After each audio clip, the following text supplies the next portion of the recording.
gusto kong malaman itong kay Atty. Bautista. Kailan kayo nagkita ni Atty. Bautista? Noon pong gabi, noon Tuesday. Tuesday night. The Opo. night that you arrived. The Opo. afternoon that you arrived. Saan kayo nagkita? Outback Restaurant? Outback sa Libis po. Sa Libis. Opo. Soon yung pumulik na kayo galing Calamba. O, galing Los Baños po. Bandang anong oras yun? Gabi na po yun kasi gutom na ako noon. Okay.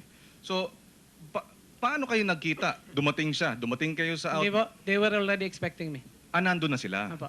Who were they? Attorney Antonio Attorney- Bautista? Opo, and then now I know his real name because I used to call him George. Mm. Ang totoo pala niyang pangalan, doon lumabas sila sa affidavit, si Colonel Paul Mascareñas. Colonel Paul Mascareñas. Andun na po sila. So, doon kayo nagkita, naghihintay na sila. Opo. Ba't ka agad nagtiwala sa kanya?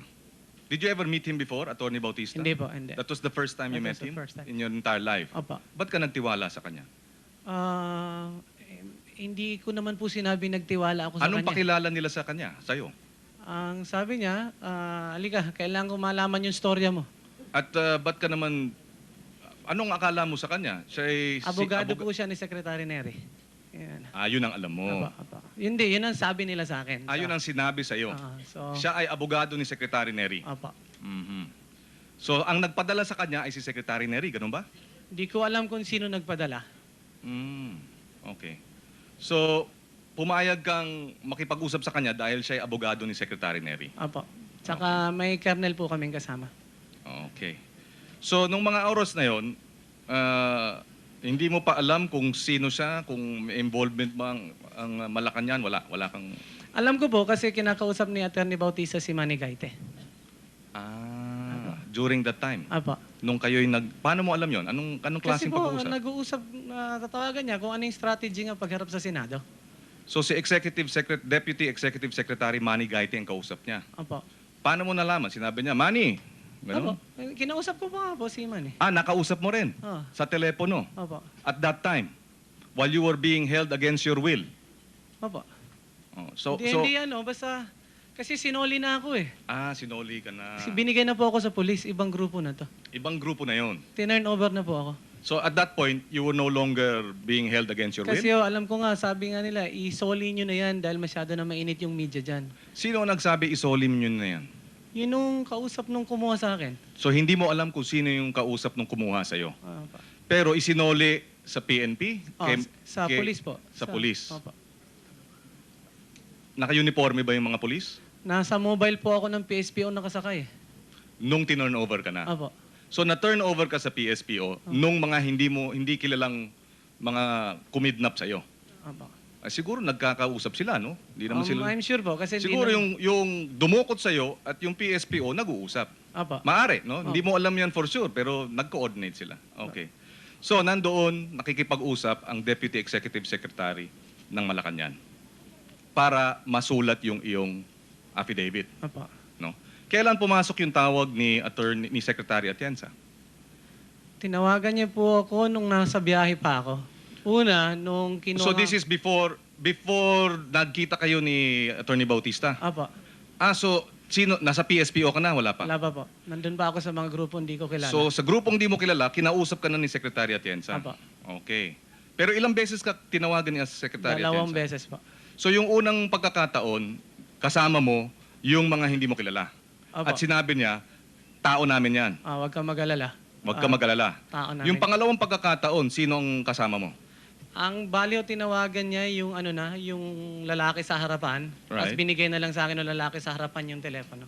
So still with those people na hindi mo kilala? Apo. Saan pumasok yung mag-uusap lang kami ni ES Nung umpisa po. at ni Ma'am? Nung umpisa pa lang. Yung unang kasama tawag. mo ang mga taong hindi mo kilala, Apo. sinabi ni Secretary Atienza, atin yan, at teka muna, magmi-meeting lang o mag-uusap lang kami? Mag-uusap lang kami. Ni ES At ni ma'am. at ni Ma'am. Sinong Ma'am yun sa palagay mo? Malamang po si Presidente. So, mag-uusap muna kami ni Ma'am at ni ES at ni Ma'am. Apo. Ano daw pag-uusapan nila? Would you know? Sinabi ba sa'yo? Hindi ko po alam. Bago niya sabihin mag-uusap, ano yung pinag-usapan ninyo? Kung anong gagawin sa'yo? Sabi ba kasi tanong ko ng tanong na, basta niya, relax ka lang, atin yan. Tapos, teka muna, magmi-meeting muna kami. Hintayin mo lang kung anong pag-uusapan namin. Hintayin mo lang kung anong pag-uusapan namin ni ES at ni Ma'am. Basically, ganun pa. In other words, base dun sa napapakinggan mo, maaring nalaman o alam ni ma'am at ni ES na ikaw ay kasama ng mga taong hindi mo kilala. Just clarification. Sino ba yung ES? Si Executive Secretary po. Okay, thank you. Okay, so ano pa tong statement na sinabi mo kanina during the conversation sa paggawa ng affidavit? Balikan natin yun, ano? Sabi para sa comfort level ng Malacanang. Sino nagsabi nun? Si Attorney Bautista po. Anong pagkaintindi mo dun sa comfort level ng Malacanang? Na hindi na ako magsasalita. Ito ba, so lumalabas ba na parang, it's up to you, no? You can say no or yes. Na mukhang si Attorney Bautista was also acting on behalf of Malacanang? Siguro po, kasi siya ang nag-aabogado sa amin, tapos siya ang nagre-report dun sa Malacanang. Okay. Bakit mo pinirmahan? Kahit may reservations ka. Wala akong magagawa, so... Wala kang magagawa. Ibig sabihin, wala kang choice. Opo, sabi niya, you have to sign it para sa... May kasama po ko laging pulis eh. So, In other words, you had no free will at that time that you signed. wala po. You had no choice. Because if you had the choice, hindi mo pipirmahan. I voiced that to Attorney Bautista. Sabi ko, Attorney, meron po ko reservation dito. Mhm. Yeah, So you just did not sign that particular affidavit, out of your own free will, Hindi pa. coerced. You said kasi that, I think sa press con, that's too strong a word, no? Kasi po, ang ano ko ng jurors, yung may nakatutok na baril, wala naman po nakatutok na baril sa akin. No, yes. Now I'm clarifying it, and you answered.